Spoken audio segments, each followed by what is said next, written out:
Passado o sábado, Maria Madalena, Maria, mãe de Tiago e Salomé compraram aromas para irem embalsamá-lo.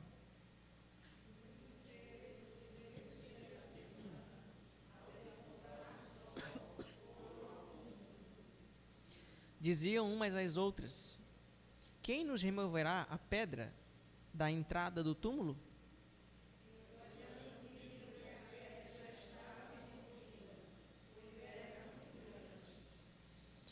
Entrando no túmulo, viram um jovem assentado ao lado direito, vestido de branco, e ficaram surpreendidas e atemorizadas.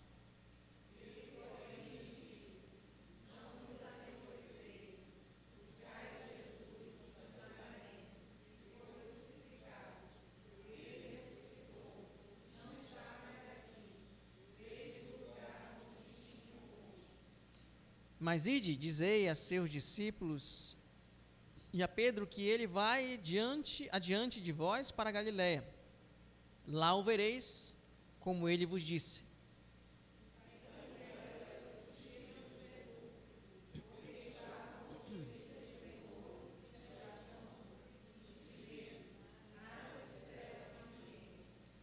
Havendo ele ressuscitado de manhã, cedo no primeiro dia da semana, apareceu primeiro a Maria Madalena, da qual expelira 7 demônios.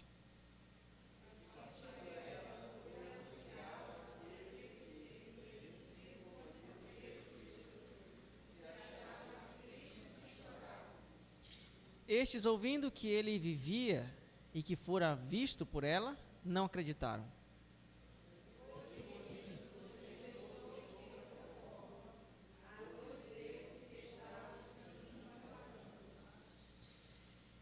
E indo eles o anunciaram aos demais, mas também a estes dois eles não deram crédito.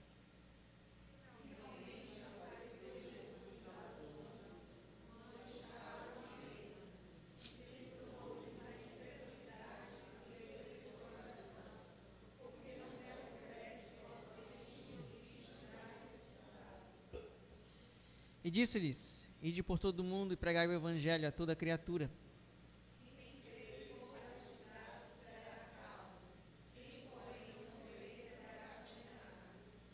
Estes sinais hão de acompanhar aqueles que creem. Em meu nome expelirão demônios, falarão novas línguas.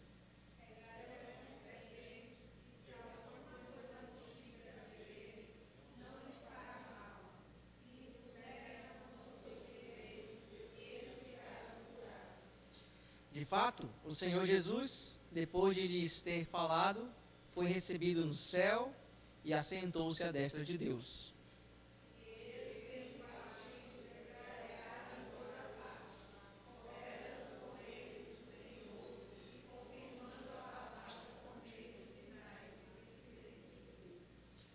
Senhor, nós acabamos de ler a Tua palavra e pedimos mais uma vez Tua bondade,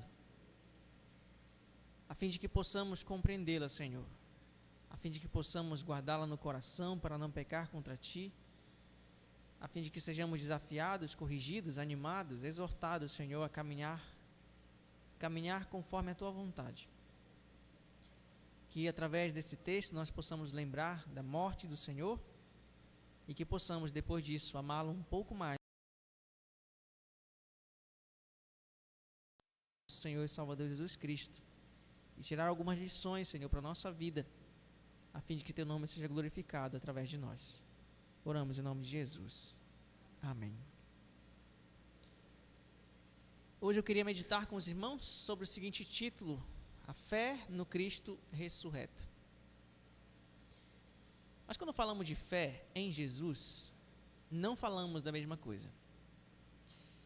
Para falar a verdade, a gente falar sobre fé em Jesus hoje é a mesma coisa que falar sobre diversos assuntos diferentes. De um lado, há pessoas que pensam que Jesus é aquela pessoa que é um cara legal, um cara que acompanha você, anda do seu lado, descolado, que é seu amigão do peito. De outro lado, tem pessoas que imaginam que o Senhor Jesus é nada mais do que um gênio da lâmpada, em que você pode esfregar a lâmpada, fazer 3 desejos e ele lhe dará. Outras pessoas imaginam que Jesus é aquele que apoia o sucesso profissional de todo cristão, a ponto de que ninguém que tenha fé em Jesus vai passar por dificuldades na vida profissional, os negócios sempre vão prosperar, a economia vai crescer, as contas no banco sempre gordas. Do outro lado, tem pessoas que pensam que crer em Jesus é ter uma vida isenta de problemas, é ter uma vida isenta de conflitos, dificuldades, brigas no casamento, nunca mais. Discordância de filho desobediente, nem pensar. Há pessoas que pensam que Jesus nada mais é do que alguém que, de certa forma, transmite uma boa mensagem, dizendo: venha, faz por ti que eu te ajudarei em tudo que você quiser. Tem pessoas que pensam dessa forma sobre Jesus, mas o Jesus da Escritura é um pouco diferente. Eu não sei se acontece com você, mas de vez em quando, na nossa conversa sobre determinado assunto, usando a mesma palavra, nós acabamos entendendo de jeitos diferentes. Um exemplo, quando nós estamos conversando entre mulher e homem, a esposa diz: amor, você nunca me dá um presente. Aí o homem: nunca? Semana passada eu te dei um presente assim, assim, assim. Não, mas você nunca me dá. É porque o nunca dela é um nunca de intensidade. E o nunca dele é um nunca literal. Quanto mais quando falamos de um determinado assunto em que diversas pessoas acabam comentando sobre esse assunto, que é falar sobre Jesus.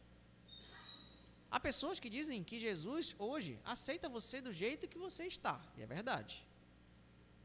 Mas ele não aceita do jeito que você está para deixar do jeito que você está. Tem pessoas que dizem: Jesus aceita você, só importa o seu coração. É verdade. Mas não é só o seu coração. O seu coração é a primeira coisa. Mas ele também está interessado na maneira como você conduz o seu coração. A maneira como você se comporta e se relaciona com as pessoas. Na maneira como você vê o sexo oposto. A maneira como você se relaciona com o trabalho, com a família, com o pai, com a mãe.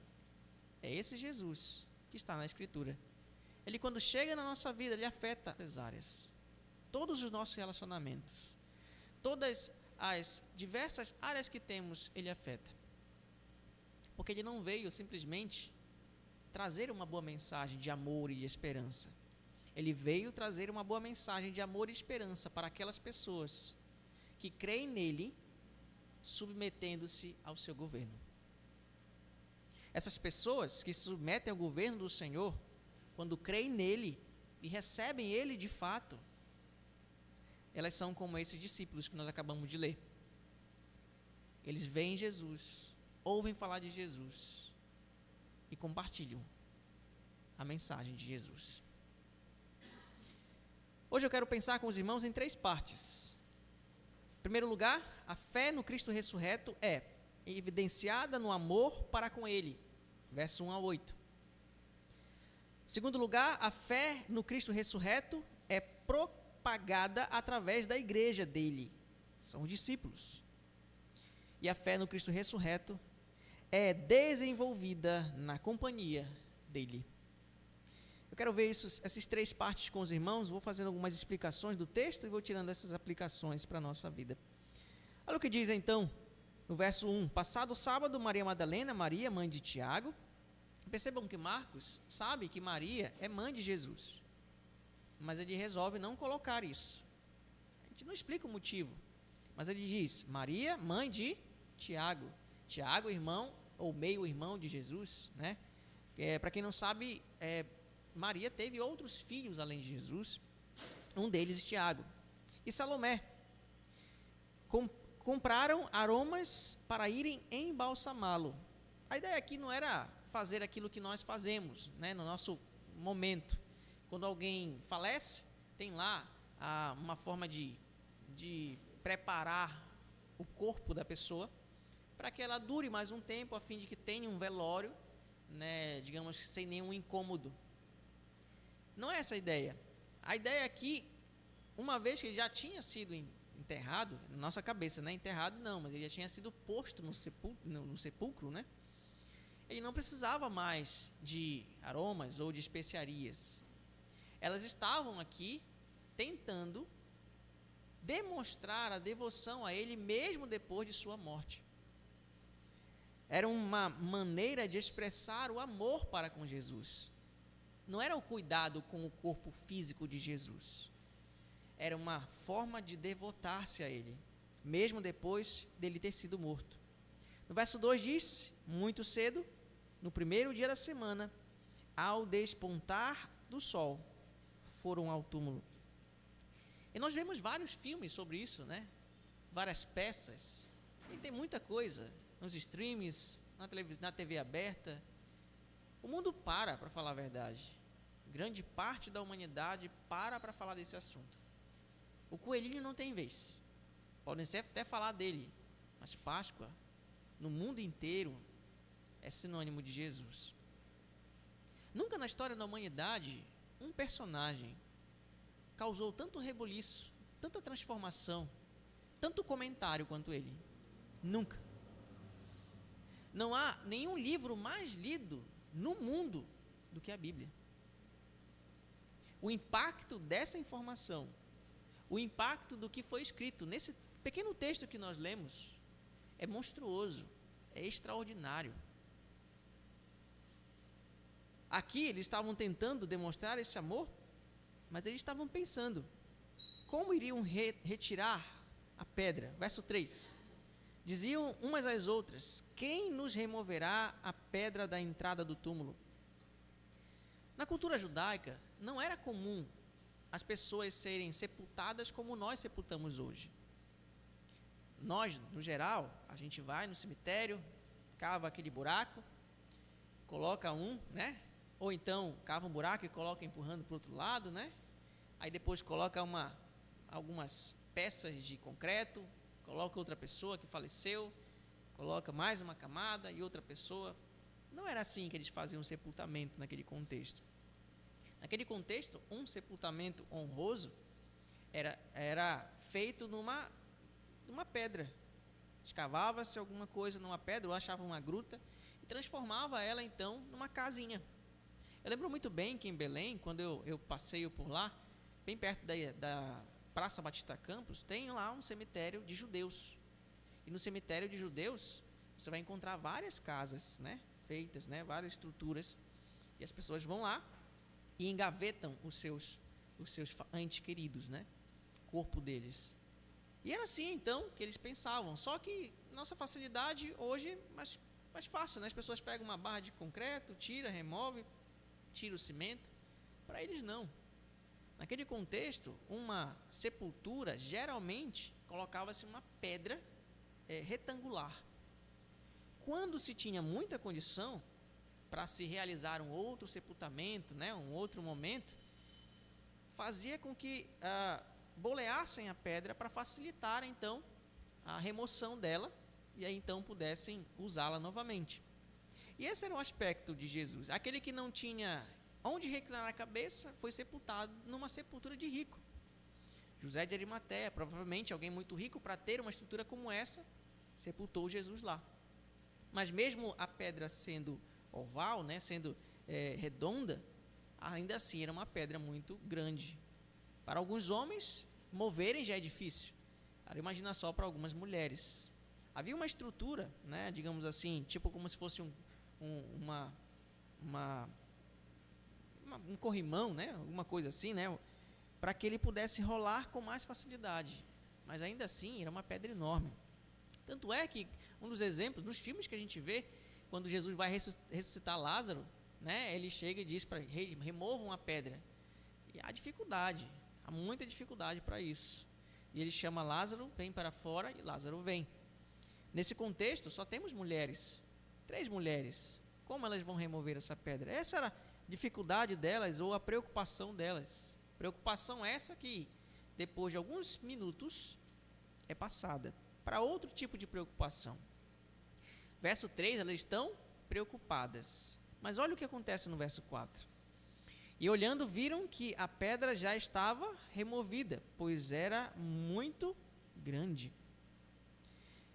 Ele, porém, lhes disse, verso 5, entrando no túmulo, viram um jovem assentado ao lado direito, vestido de branco, e ficaram surpreendidas e atemorizadas.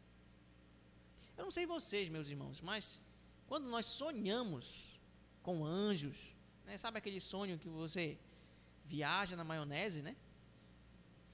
Você tem aquele sonho com um anjo, quando você acorda, o que será? O que será, meu Deus? Aí você vem e conta para o pastor interpretar o sonho.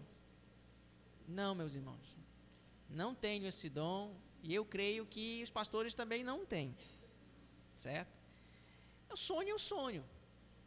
Deus pode falar com vocês em sonho? Meus irmãos, eu não vou colocar limitações em Deus, obviamente. Mas Ele resolveu, depois da morte de Cristo, falar conosco de outra maneira, através da sua palavra, de forma que temos a vontade dEle expressa claramente na Escritura. Nós não precisamos de algo mais. Se no sonho quando acordamos, ficamos meio assustados, agora imagina só, elas acordaram, levantaram, pegaram especiarias, chegaram lá e tem uma pessoa vestida de branco. Eu fico imaginando essa pessoa vestida de branco. Falou de branco, a gente lembra de médico, né? Lá, vestido de branco. Mas vestido de branco, numa sepultura aonde Jesus havia morrido. Eu fico imaginando que quem ficou branco foram elas. Olha o susto que elas pegaram. E vocês sabem que, né, que tem muitas mulheres que, geralmente, são um pouco mais medrosas que os homens. Eu sei que há exceções, né? Tem homens que são mais medrosos que as mulheres, obviamente, né? Mas o susto que elas pegaram, com certeza, não foi nada pequeno. A mensagem desse jovem, na imagem delas, né, desse anjo, mudou a história. Verso 6, ele, porém, lhe disse, não vos atemorizeis, buscais a Jesus, o Nazareno, que foi crucificado. Ele ressuscitou, não está mais aqui. Vede o lugar onde o tinham posto. Esse versículo, meus irmãos, é um marco na história da humanidade. Ele não está mais aqui. A mensagem que nós podemos capturar, irmãos, desse contexto todo, desse apreço dessas mulheres para com Jesus, mesmo depois de morto, é que elas de fato o amavam. Eu fico imaginando que as mulheres têm uma facilidade um pouco maior de amar. É ou não é verdade? Com certeza. Elas têm um coração um pouco mais mole. Como pode mulheres amarem homens? Só por aí você tira que realmente elas têm um coração mole. Que homem é coisa difícil, viu? Homem é coisa difícil. É egoísta, né? Às vezes é avarento, né? Às vezes só pensa em si. Mas ainda assim, as mulheres amam. Graças a Deus por isso, né? Que Deus colocou um coração mais amolecido nas mulheres. Senão, nós homens estávamos realmente perdidos. E elas, demonstrando então esse amor a Jesus como seu Senhor, vieram então tentar ungí-lo. Meus queridos, toda e qualquer pessoa que realmente valoriza o relacionamento com Cristo, demonstra isso de alguma maneira. Fé em Jesus não é simplesmente acreditar. Eu creio que amanhã de manhã vai o sol nascer. Eu também creio. Aí você vai com algumas crenças mais difíceis, né? Eu creio que amanhã de manhã eu estarei vivo. É provável, bem provável. Você vai para algumas mais difíceis ainda, né? Eu creio que amanhã de manhã eu vou acordar e vou estar numa casa luxuosa, lá em Barreirinha, na Península, não sei de onde, né? Andando de lancha. Bom, essa crença já é um pouco mais difícil.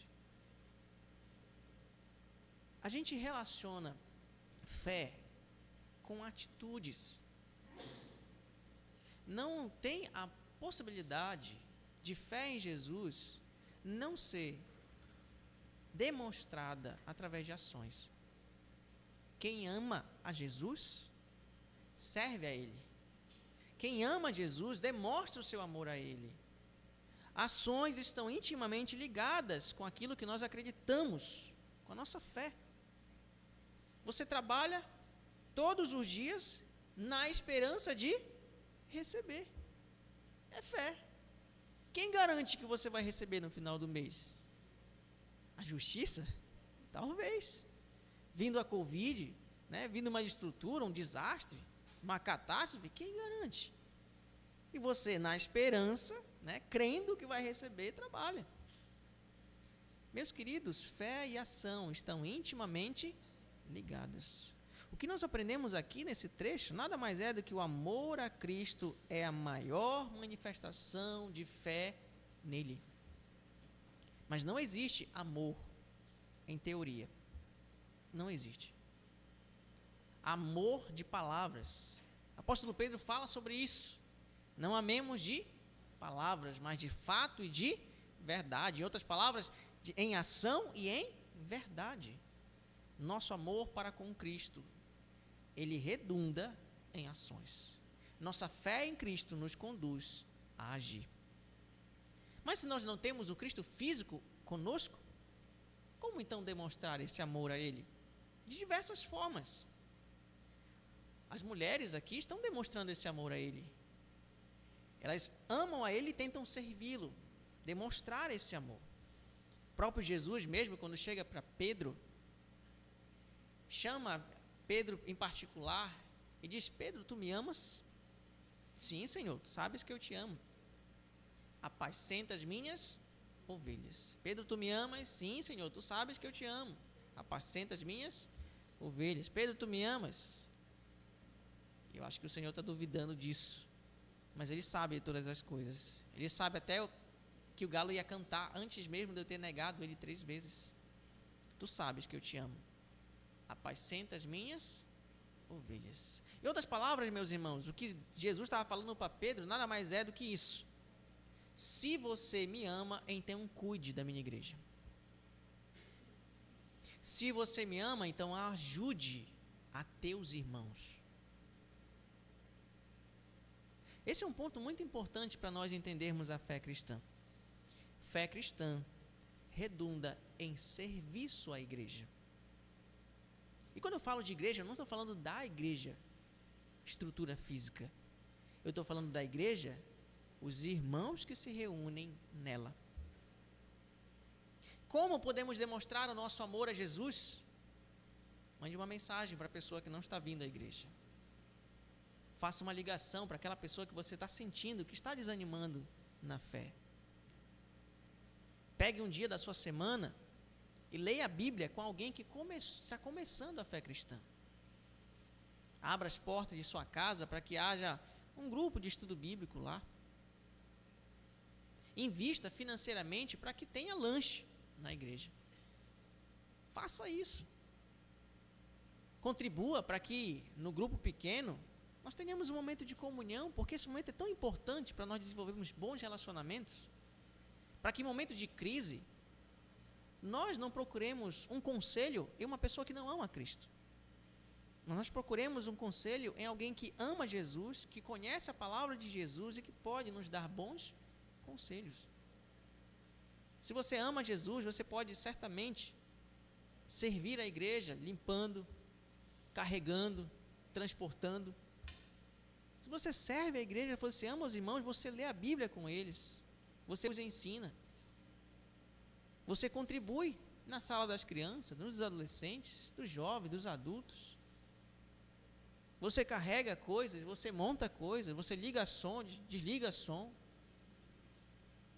Mas uma coisa é certa, alguém que ama Jesus não fica sem fazer nada que não beneficie aqueles a quem Jesus já chamou para si. Servir a Cristo, meus irmãos, nada mais é do que priorizar a palavra de Jesus, de que ficar atento ao que Ele tem para dizer a você todos os dias, pessoalmente, em família, na igreja. É estar atento à voz do Senhor, à pregação da palavra do Senhor, seja em casa, seja no trabalho, seja na igreja, aonde quer que a palavra de Jesus esteja sendo manifestada, você está com os ouvidos atentos. É amar a palavra de Deus, é valorizar a reunião dos santos. Quando nós nos reunimos, nós estamos servindo uns aos outros, adorando ao Senhor também. São diversas formas que nós podemos demonstrar o amor a Cristo, mas uma coisa é certa: o Senhor não nos chamou simplesmente para virmos à igreja, sentar, ouvir a palavra e ir embora para casa como se nada tivesse acontecendo ou como se nós só nos importássemos conosco. O Senhor nos chamou para amá-lo, servindo as pessoas a quem Ele ama. Servindo ao mundo como exemplo, ajudando pessoas necessitadas. O próprio Jesus disse que quando nós ajudamos ao necessitado, Deus está vendo, está atento a isso, e Ele ama quando nós fazemos isso, porque ajudar o necessitado nada mais é do que ajudar alguém que não pode dar nada em troca para você, e você faz isso porque você ama Jesus. O amor a Jesus, a fé em Jesus, ações que beneficiam o próximo e a igreja são a mesma coisa. Segundo lugar, meus irmãos, a ressurreição de Jesus é propagada através da igreja dele. Olha o que nós vemos a partir do verso 9. Verso 9 diz assim para nós: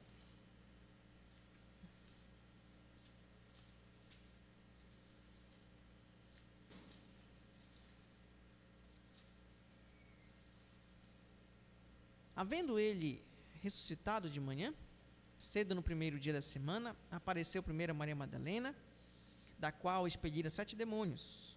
E partindo ela, foi anunciá-lo àqueles que, tendo sido companheiros de Jesus, se achavam tristes e chorando. Estes, ouvindo que ele vivia e que fora visto por ela, não acreditaram. Depois disto, manifestou-se em outra forma a 2 deles que estavam de caminho para o campo. E indo eles, anunciaram aos demais, mas também a estes 2 eles não deram crédito.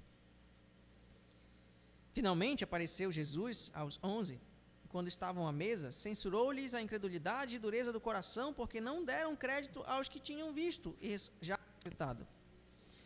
E disse-lhes: ide por todo o mundo e pregai o evangelho a toda criatura. Você percebe o padrão? Maria Madalena vê e anuncia. Os 2 discípulos de caminho a Emaús veem e anunciam. Jesus aparece a todos eles, eles o veem e os envia a anunciar. Há um padrão aí. Aqueles que viram Jesus, que creram em Jesus, que foram testemunhas dele, começam a anunciar aquilo que aconteceu com ele. Há um padrão muito claro, meus irmãos, aqui. O padrão é que todas as pessoas que se aproximam de Jesus, que amam a ele, que acreditam nele, são pessoas que anunciam o evangelho. Nós somos convidados, intimados, a podermos anunciar o evangelho a outras pessoas. O que nós precisamos lembrar, irmãos, uns aos outros, é de que a missão da igreja é realizada onde estivermos, através da pregação do evangelho, por cada um de nós. Essa é nossa missão: adorar a Deus, servir aos outros e anunciar a mensagem da cruz. Somos chamados, irmãos, a pregar o evangelho não somente quando houver evangelismo organizado pela igreja. E às vezes é isso que acontece. A igreja faz uma ação social, faz um dia de evangelismo, vai distribuir folhetos em algum lugar. É nesse dia que você fala de Jesus. E os outros dias? Onde Jesus fica? No bolso? Talvez. Mas o que o texto está dizendo para nós é que pessoas que se encontram com ele falam dele. Pessoas que são chamadas por ele falam dele. Uma coisa chama a outra, uma coisa leva a outra. Há maneiras de nós falarmos de Jesus todos os dias. As pessoas que estão conosco no trabalho, que nós encontramos com eles. As pessoas que estão na escola, quando nós estamos conversando com nossos amigos de escola. Quando nós estamos usando o nosso WhatsApp também para compartilhar uma mensagem do Evangelho. Quando nós estamos aí conversando com nossos familiares também, uma forma de nós fazermos isso. É óbvio que você tem que ser sábio para aproveitar as oportunidades, mas uma coisa é certa: quem ama Jesus, fala de Jesus. Somos chamados a pregar o Evangelho, irmãos, em todos os lugares, seja na faculdade, seja na academia, seja em casa, em qualquer lugar. Qual é o seu trabalho? É lá que você tem o seu campo missionário. Onde é que você vai? É justamente para lá que o Senhor está enviando você para pregar o Evangelho. Quem são as pessoas com quem você se relaciona? É para elas que o Senhor está chamando você a pregar o Evangelho. Mesmo que você se diga que não tem capacidade, não tem conhecimento, amadureça. O Senhor também convida você a amadurecer, assim como os discípulos amadureceram, para que pudessem anunciar a palavra de Deus. Todos nós somos chamados a anunciar a palavra de Deus. Então, aproveitemos as oportunidades. Nós não precisamos, irmãos, sair da nossa terra, da nossa parentela, para podermos anunciar ao Evangelho. É óbvio que Deus acaba fazendo isso com uma ou outra pessoa. O missionário, como nós acabamos de falar, do nosso missionário Biratã, ele acaba pregando o Evangelho onde poucas pessoas vão. Ele sente o desejo no coração de pregar o Evangelho aonde pessoas não são alcançadas. E Deus faz isso. Mas ele não é mais missionário do que nós. Ele não é mais missionário do que você. Ele é um missionário de tempo integral. E você também. A diferença entre nós e ele é que ele é sustentado pelos recursos da igreja. E você é sustentado pelos seus próprios recursos para que possa falar do Evangelho. Nós doamos o nosso tempo, meus irmãos. Nós doamos os nossos recursos. Nós doamos a nossa vida, nossos sentimentos, nossos relacionamentos para o Senhor. Nós somos convidados a participar dessa grandiosa obra, contando essa maravilhosa história às pessoas que estão ao nosso redor. Pregar o Evangelho a toda criatura. Quem crê e for batizado será salvo, mas quem não crê será condenado. Há um trecho aqui que causa muita dúvida em muitas pessoas. Verso 17. Estes sinais hão de acompanhar aqueles que creem. Em meu nome expelirão demônios, falarão novas línguas, pegarão em serpentes, e se alguma coisa mortífera beberem, não lhes fará mal. Se impuserem as mãos sobre os enfermos, eles ficarão curados. Há relatos bíblicos em Atos, capítulo 5, já no início da igreja, de que os discípulos, os apóstolos, expeliram demônios. Há relatos bíblicos lá em Atos, capítulo 2, de que eles tiveram a capacidade de falar em outras línguas, outros idiomas. Há também relatos de que Paulo, por exemplo, foi mordido por uma serpente, mas não morreu. Não há relato bíblico de que alguém tomou veneno e não faleceu por isso, mas há relatos na história de que um cristão realmente foi torturado e foi forçado a tomar veneno e ainda assim não morreu. Também há aqui relatos bíblicos que nós encontramos na Escritura, Atos capítulo 3, em que os apóstolos impunham as mãos sobre os enfermos e eles ficavam curados. Isso vai acontecer com todos os crentes? Não, meus irmãos. Se acontecesse com todos os crentes, eu imagino que nenhum de nós seria crente. Você já orou por um enfermo e foi curado alguma vez? Se você fizesse isso, isso fosse provado, talvez a igreja católica chegasse com você e canonizasse você por isso. Não. Você fala em outros idiomas, a não ser o irmão Giovanni e a Alice, eu acho. O resto de nós, nenhum fala, né? Outros idiomas. Nem todos nós somos chamados a expelir demônios. Já tivemos experiências, alguns de nós, e não deu certo expelir demônio. Outra pessoa expeliu, muitos de nós nem encontramos com nenhum demônio em nosso caminho, com alguma pessoa possessa. A ideia aqui não é essa, que todo cristão fará isso. A ideia aqui é que o povo de Deus recebeu sim do Senhor essa capacidade quando houver necessidade.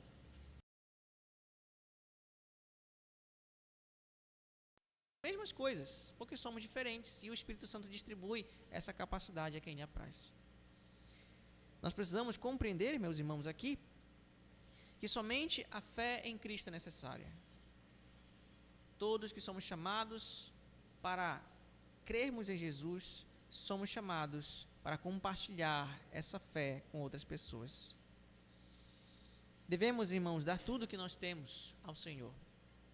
Ele agora é tudo para nós. Tudo que nós temos, tudo que nós somos deve ser dedicado ao Senhor. Essa mensagem que nós precisamos anunciar a nós mesmos e às outras pessoas. O Senhor é o nosso Senhor. Nossa vida mudou depois que encontramos Ele. Por isso nós anunciamos a sua palavra. Em terceiro lugar, meus irmãos, a ressurreição de Jesus é realizada na companhia dele. Olha o que diz o verso 19.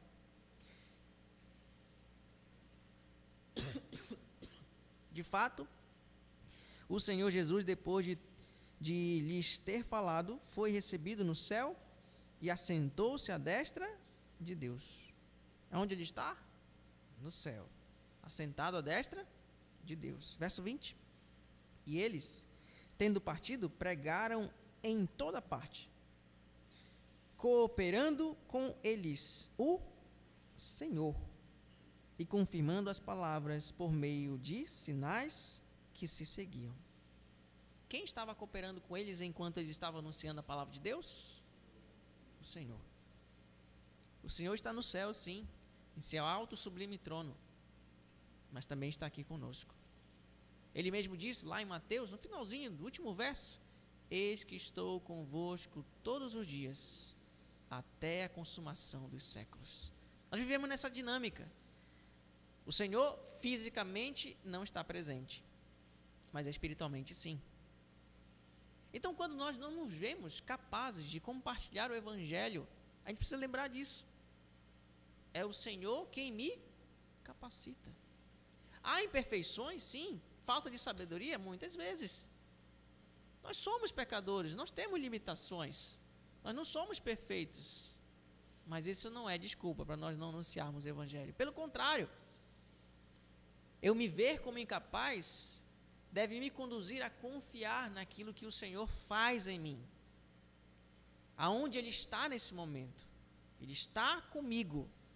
E por isso eu posso falar dEle. Há sim pessoas que falam melhor do que outras. Entretanto, o Senhor é quem capacita todos aqueles a quem Ele chama para pregar o Evangelho. A missão da igreja, irmãos, na obra da evangelização, é realizada na companhia do Senhor ressurreto. Ele não está mais aqui, Ele já ressuscitou. E ao mesmo tempo, Ele está conosco, todos os dias, até a consumação dos séculos. No que diz respeito à sua natureza humana, Jesus não está aqui. Mas no que diz respeito à sua natureza divina, sim. Ele nunca está ausente de nós, meus irmãos. Assim, a tarefa da igreja sempre será bem-sucedida quando ela estiver buscando forças e capacitação no Senhor. Porque Ele capacita aqueles a quem Ele chama. E se Ele chamou você para você anunciar o Evangelho, sendo usado por Ele em demonstração de amor a Ele. A Páscoa não é só um momento, não é só um dia, um final de semana. A Páscoa para o cristão é todos os dias que ele levanta, todos os dias que ele vai para o trabalho, todos os dias que ele conversa em casa, que ele vai para a escola, para a faculdade, todos os dias que ele desenvolve a sua vida, seu relacionamento, suas finanças, porque a Páscoa afeta toda a nossa vida, todos os dias, porque o nosso Senhor ressuscitou para que não vivamos mais para nós mesmos, mas sim para Ele, pregando o seu Evangelho e amando a sua igreja todos os dias, até que Ele venha. Esse é o convite que eu faço para você nessa noite. Que esse dia especial, a Páscoa do Senhor, seja um momento em que, se você não serve a igreja ou não se vê alguém que está sendo útil, faça, sirva, se disponha. Pastor, eu não sei aonde. Venha. Confesso a você que às vezes eu preciso de ajuda para carregar uma cadeira, para ajeitar uma luminária, para colocar uma iluminação na fachada da igreja. Precisa. Ele precisa de ajuda sim para imprimir coisas. Precisa de ajuda para distribuir folheto, levar fraldas em algum lugar. Ou ajudar um adolescente a ir para o acampamento. Precisa. A gente precisa de coisas. Muito. Muito mesmo. Seja útil. Ame ao Senhor. Servindo a Ele. Com tudo que você tem. Demonstre seu amor a Ele. Você foi chamado para isso. Anuncie o amor de Cristo. Através do seu amor a Ele, o amor à igreja e da pregação do Evangelho.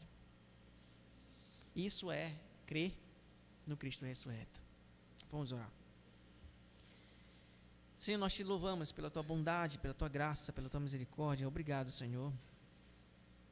Que Cristo Jesus morreu na cruz do Calvário, sendo nós ainda pecadores, e nos deu sua vida para que nós pudéssemos viver. Ele levou sobre si os nossos pecados, a fim de que nós não sejamos mais condenados. Obrigado, Senhor. Que essa mensagem esteja viva sempre em nossos corações, até a volta do Senhor, até um dia em que o veremos com os nossos olhos físicos, não somente com nossos olhos da fé, mas o veremos, ouviremos o seu chamado, chamar pelo nosso nome, para estarmos junto com Ele para toda a eternidade. Senhor, que haja transformação nessa noite, que haja conversão, que haja mudança nessa noite, que esse dia especial que nós separamos para lembrar da Páscoa do Senhor seja um dia útil, não só para lembrar isso, mas para mudar a nossa vida também. Se há alguém aqui, Senhor, que ainda tem dúvidas, que ainda não crê ao Senhor, que possa crer hoje. Se há pessoas aqui que já creem em Ti, mas não se importam com a Tua igreja, que elas passam a se importar hoje. Se há pessoas aqui que ainda não servem a Tua igreja, mas que já creram em Ti, que elas possam servir a igreja. E se há pessoas, Senhor, que não se veem incapazes de anunciar o Teu Evangelho, que hoje elas creiam que o Senhor está com elas, ajudando elas a cumprir esse ministério. Dá-nos graça, Senhor, nessa caminhada. E obrigado, porque podemos contar com Cristo em cada passo dela. Em nome de Jesus. Amém. Fiquemos em pé, meus irmãos, e vamos cantar mais uma canção, e na oportunidade vamos retirar os nossos dízimos e ofertas.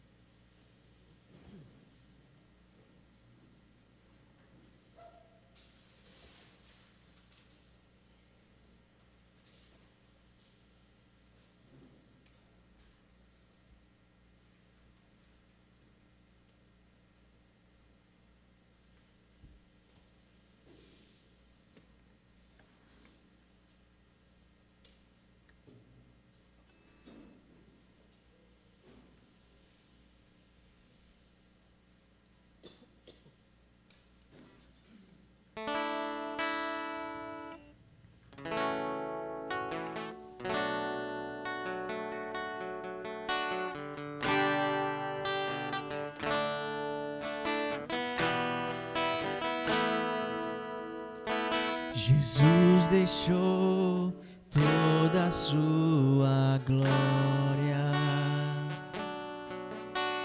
viveu aqui como homem para nos salvar, viveu aqui e conheceu nossas dores,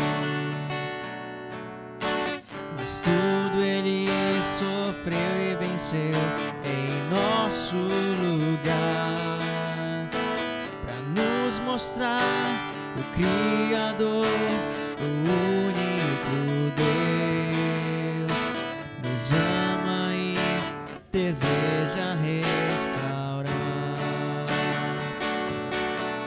Seu perdão vai além do céu, nenhum monte é tão alto, nenhum vale tão profundo como o amor do nosso Deus.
descer em nosso lugar, para nos mostrar o Criador, o único Deus, nos ama e deseja restaurar. Seu perdão vai além do céu, nenhum monte é tão alto, nenhum vale tão profundo como o amor do nosso Deus. Grande, tão grande, alto, tão alto, fundo, profundo, é maior que o mundo, mas é pequeno, cabe lá dentro do coração de quem se entrega ao Salvador. Você também, meu amigo, precisa abrir o seu coração e receber o amor de Deus, se entregando a Jesus.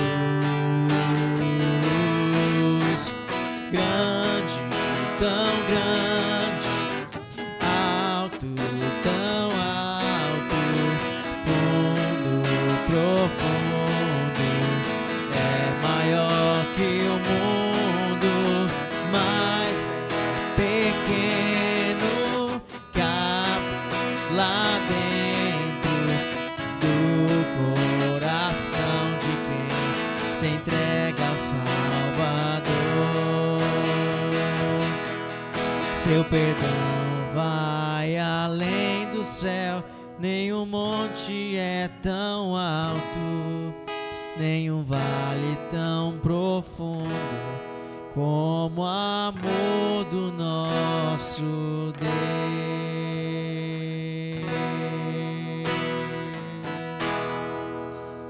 Louvado seja o teu nome, Senhor.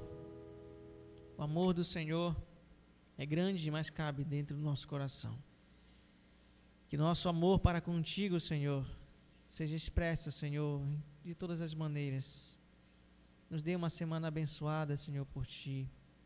Que nós possamos usar os nossos recursos, os nossos relacionamentos, usar o nosso tempo, Senhor, usar tudo que temos para glorificar o Teu santo e excelso nome, Senhor. Nos dê uma semana abençoada na Tua presença, onde nós possamos, Senhor, servir a Ti, dar bom testemunho como cristãos, a fim de que possamos pregar bem o Teu Evangelho. Nos dê intrepidez, nos dê coragem, Senhor, para compartilharmos do amor do nosso Senhor Jesus Cristo, e que mais pessoas possam conhecer esse grande, tão grande amor que nós já conhecemos. Nos dê sabedoria para usar esses recursos que foram dedicados aqui, a fim de que isso também aconteça, a fim de que Teu nome seja glorificado, os irmãos edificados, e o Teu nome seja anunciado em todos os lugares, aonde quer que estejamos. Que a graça do nosso Senhor e Salvador Jesus Cristo, o amor de Deus Pai, a comunhão e a consolação do Espírito Santo estejam conosco e com todo o povo de Deus, hoje e para sempre. Amém.